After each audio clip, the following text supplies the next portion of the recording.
आज की क्लास में हम पढ़ने वाले हैं चैप्टर नंबर 2 अम्ल एवं क्षार, और आगे इसमें बात करेंगे अपन लवण की। तो फिलहाल अपन बात कर रहे हैं अम्ल और क्षार की। तो अम्ल और क्षार में तो सबसे पहले देखते हैं परिभाषा। तो परिभाषा क्या होती है कि जब भी अम्ल या क्षार को किसी को भी जलीय विलयन में डाला जाता है ना, तो क्या पता चलता है कि अम्ल है या क्षार है। तो देखो, जलीय विलयन में डालने पर अम्ल क्या देगा, H+ आयन देगा, है ना। और क्षार जो है वो जल में डालने पे यानी पानी के साथ आप जब इसका विलयन बनाओगे तो क्या देगा आपको, OH- आयन होगा उसमें, है ना। और उसकी वजह से ही अम्ल और क्षार जो है पानी में डालने के बाद में इलेक्ट्रिसिटी कंडक्ट करेंगे, और वो प्रैक्टिकल अपन करेंगे फर्दर, है ना। आगे देखते हैं कि परिभाषा के बाद में स्वाद। तो स्वाद का एक वीडियो बना दिया है कि बेबी को बेस पसंद है या नहीं है। तो बेबी को बेस बिल्कुल भी पसंद नहीं आया था। क्यों? क्योंकि देखो, बेस जो होते हैं स्वाद में कैसे होते हैं, कड़वे, है ना। तो कड़वी चीज़ भला किसको ही पसंद होगी? आपको पसंद है क्या? नहीं? किसी को ही नहीं है, ठीक है ना। और अम्ल जो होते हैं स्वाद में खट्टे होते हैं। और ये देखो, अम्ल किस किस चीज़ में, जैसे नींबू में आपने देखा ही होगा, है ना। और चाउमीन में जो खटाई के लिए क्या डाला जाता है, सिरका, है ना, विनेगर, वो भी क्या है, एक एसिड ही है। तो मतलब बेबी को एसिड तो पसंद ही है ना। तो अम्ल स्वाद में कैसे होते हैं, खट्टे, और क्षार स्वाद में होते हैं कड़वे, है ना। फिर देखो, टच करें तो टच करने पे क्षार जो होते हैं वो कैसे होते हैं, चिकने होते हैं, है ना। तो आप जैसे उसको लगाओगे तो आपके हाथ है ना कैसे हो जाएंगे, चिकने चिकने हो जाएंगे, जैसे आप ऑयल लगाने के बाद में होते हैं। तो उसी तरीके से, ठीक है। उसके बाद में नेक्स्ट अपन बात कर लेते हैं अम्ल और क्षार के बारे में। सूचक कि अगर देखो, जो क्षार होते हैं अगर वो क्या है, किसी जलीय विलयन के साथ में है, प्राकृतिक चीज़ों में है, तब तो अपन उसको क्या कर सकते हैं, टच करके या फिर उनको चख करके पता लगा सकते हैं। बट अगर वो खनिज लवणों में है ना, यानी कि अपनी ओरिजिनल फॉर्म में है, तो उनको अपन टच करें या फिर उनको चखे तो ये अपने लिए हानिकारक सिद्ध हो सकता है। तो उसकी वजह से अपन उसको टच नहीं करते हैं। तो उसके लिए क्या आते हैं, सूचक, कि अम्ल है या क्षार है, पता कैसे लगाया जाए, तो उसके लिए सूचक आते हैं। सूचक क्या होते हैं, जो आपको सूचना देंगे कि ये चीज़ अम्ल है या क्षार है ना। तो ये अम्ल और क्षार के लिए सूचक है। और वैसे सूचक का मतलब होता है सूचना देने वाला। तो ये सूचक क्या करेंगे, अपने को बताएंगे कि ये अम्ल है या क्षार है। तो कुछ तो देखो कृत्रिम सूचक होते हैं, तो उनमें आ गया फिनोल्फ्थेलिन व मेथिल ऑरेंज, है ना। और फिर उसके बाद में आते हैं प्राकृतिक सूचक। तो प्राकृतिक सूचक देखो, जैसे पहला प्राकृतिक सूचक लिटमस पत्र, है ना, जो एक पौधा, तो जो लिटमस पत्र है वो किससे बनाया जाता है, थैलाफाइटा समूह का एक लाइकेन नाम का एक प्लांट होता है, और उसी के एक्सट्रैक्ट से क्या बनाया जाता है, लिटमस पेपर बनाया जाता है। यानी उसका सॉल्यूशन किस पे, पेपर अप्लाई करते हैं, पेपर पे अप्लाई करते हैं, तो क्या बन जाता है, लिटमस पेपर बन जाता है। अब लिटमस पेपर जो होते हैं 2 कलर में आते हैं, किस किस कलर में, रेड और ब्लू कलर में, है ना। तो देखो कि अगर अपन रेड वाले को किस में डालेंगे, बेस में डालेंगे, कि रेड वाला आपके पास लिटमस पेपर है, आपने उसमें डाला, बेस में डाला, तो बेस में डालते ही उसका कलर चेंज हो जाएगा नीला, है ना। और अगर आपने गलती से नीला वाला डाला है तो वो AGTG रहना है, ठीक है। तो आपको पता चल जाएगा कि ये क्या है, क्षार है या बेस है ना। फिर दूसरा, जैसे अगर आपने अम्ल में डाला, आपके पास कोई सॉल्यूशन है, उसका टेस्ट करना है कि ये अम्ल है या क्षार, उस सॉल्यूशन में डालते हो, डालते ही वो क्या हो जाता है कि नीला वाला जो है लिटमस वो कैसा हो जाता है, लाल हो जाता है। तो अपन को पता चल जाएगा कि ये क्या है, अम्ल है, ये क्या है, अम्ल। और अगर लाल लाल ही रहता है तो भी अम्ल ही है ना। अच्छा, इनको देखो, कई बार ऐसे हो जाता है कि अपन कंफ्यूज हो जाते हैं कि कौन से ने कौन सा कलर चेंज किया है। तो इसको याद रखने की आपकी अपनी अपनी ट्रिक हो सकती है ना। और मेरी कोई एक छोटी सी ट्रिक है कि अम्ल लाल, अम्ल क्या करेगा, क्षार को लाल कर देगा। अम्ल लाल नाम से याद रखा हुआ है मैंने।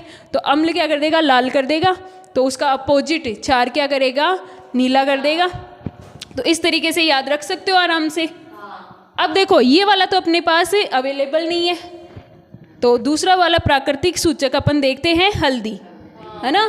तो हल्दी जो है वो देखो उसके अंदर एक केमिकल पाया जाता है और वो केमिकल जैसे ही बेस के संपर्क में आता है ना, तो किस कलर का हो जाता है, रेड कलर का हो जाता है।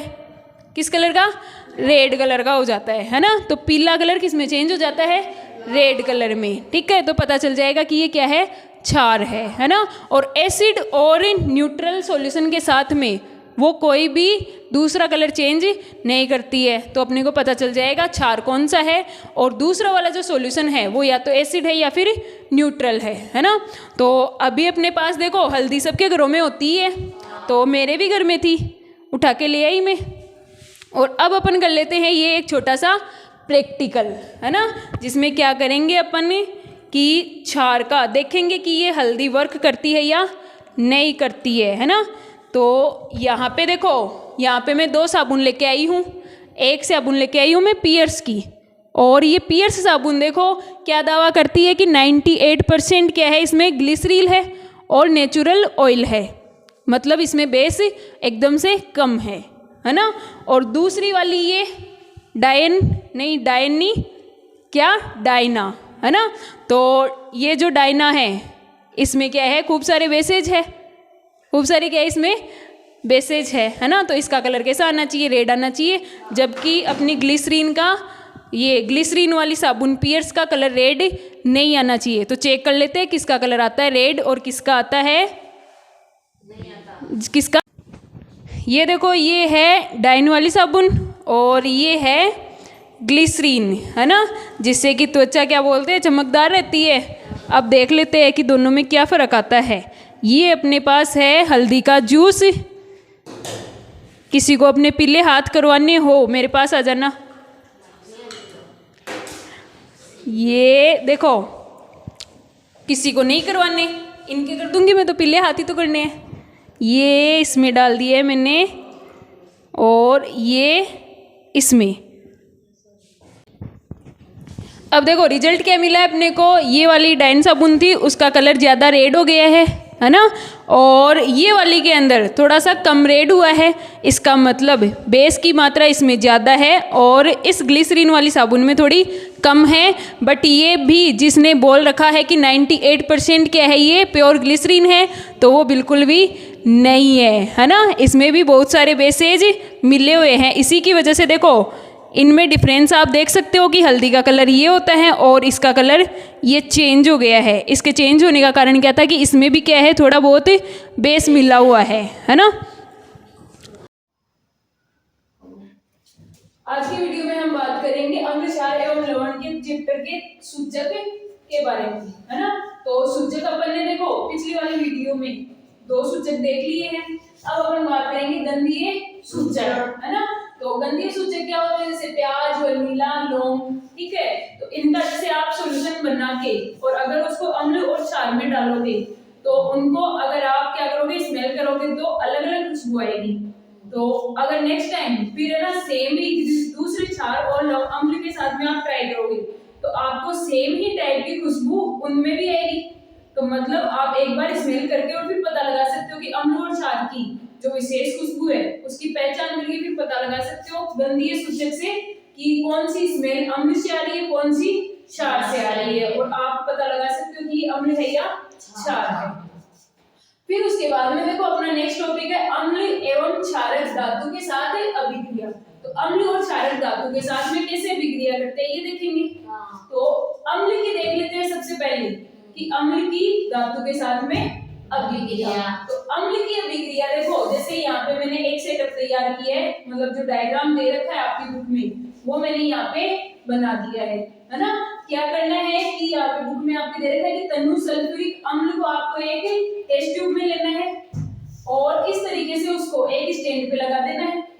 स्टैंड पे लगाने के बाद में उसमें डालना है एक निकास नली डालनी है। यहाँ पे एक कॉर्क लगा हुआ है परख नली का मुंह बंद करने के लिए, ताकि जो भी यहाँ पे कोई गैस निकले वो यहाँ से इस नली में ही जाए, है ना। फिर उसके बाद में देखो यहाँ पे ये साबुन का विलयन दे रखा है जिसमें वो गैस आएगी और उसके बाद में देखो ये दिखा रखा है कि इसमें क्या बनेंगे, ये बबल्स बनेंगे।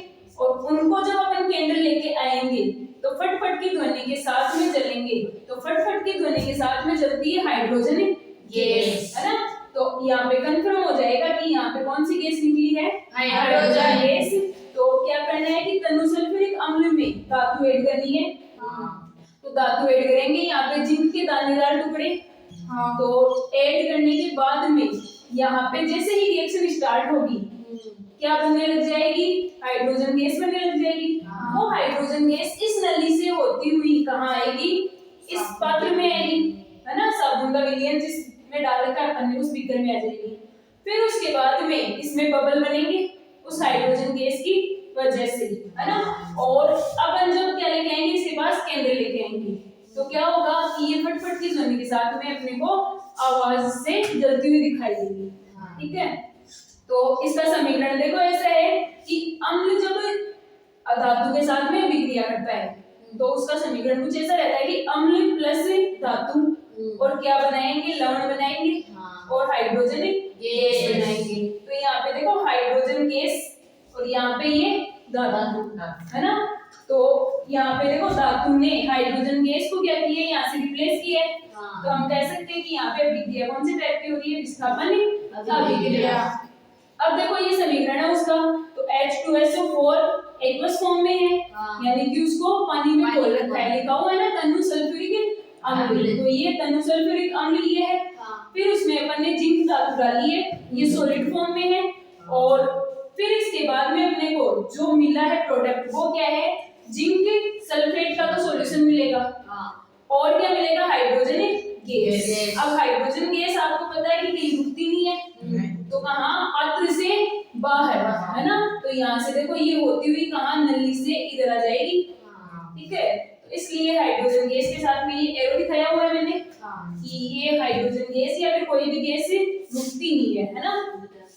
अब अपन देखो कि अपने पास यहाँ पे कौन सी चीजें अवेलेबल है प्रैक्टिकल के लिए। तो अपने पास अवेलेबल है तनु हाइड्रोक्लोरिक अम्ल HCl प्लस अपने पास है एल्यूमिनियम, है ना। तो इनकी अपन करवाएंगे यहाँ पे रिएक्शन और क्या मिलेगा, AlCl3 लवण मिलेगा और क्या मिलेगा अपने को, हाइड्रोजन गैस मिलेगी। तो प्रैक्टिकल से देखते हैं कि ये प्रैक्टिकल का कुछ सेटअप सा तैयार कर लेते हैं अपन थोड़ा सा। ये देखो बोतल में मैंने ले रखा है HCl एसिड और ये ऑलरेडी तनु ही आया था क्योंकि तेजाब वाला है। तो ये फॉइल पेपर देखो सबके पास मिल जाता है क्योंकि खाना तो सब खाते हैं। अब बाबू लोग क्या खाते हैं, खाना खाते हैं, तो उनके पास शायद नहीं भी मिले, है ना। तो ये मैंने यहाँ पे फॉइल पेपर के टुकड़े इसमें ऐड कर दिए हैं।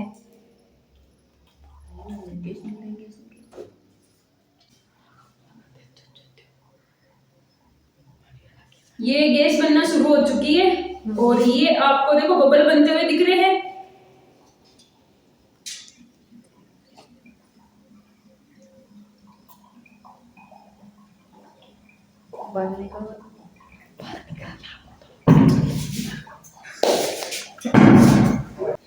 तो देखा आप लोगों ने कि इसमें हाइड्रोजन गैस निकली और साथ में बबल और साथ में आपने फटकी ध्वनि तो सुनी ली होगी और साथ में ही आपने ये देखा होगा कि जो प्लास्टिक की बोतल थी उसका भी साइज और शेप चेंज हो गया, है ना। तो ये भी पता चलता है कि क्या थी, ये उष्माक्षेपी अभिक्रिया थी। अभिक्रिया किस प्रकार की थी, उष्माक्षेपी।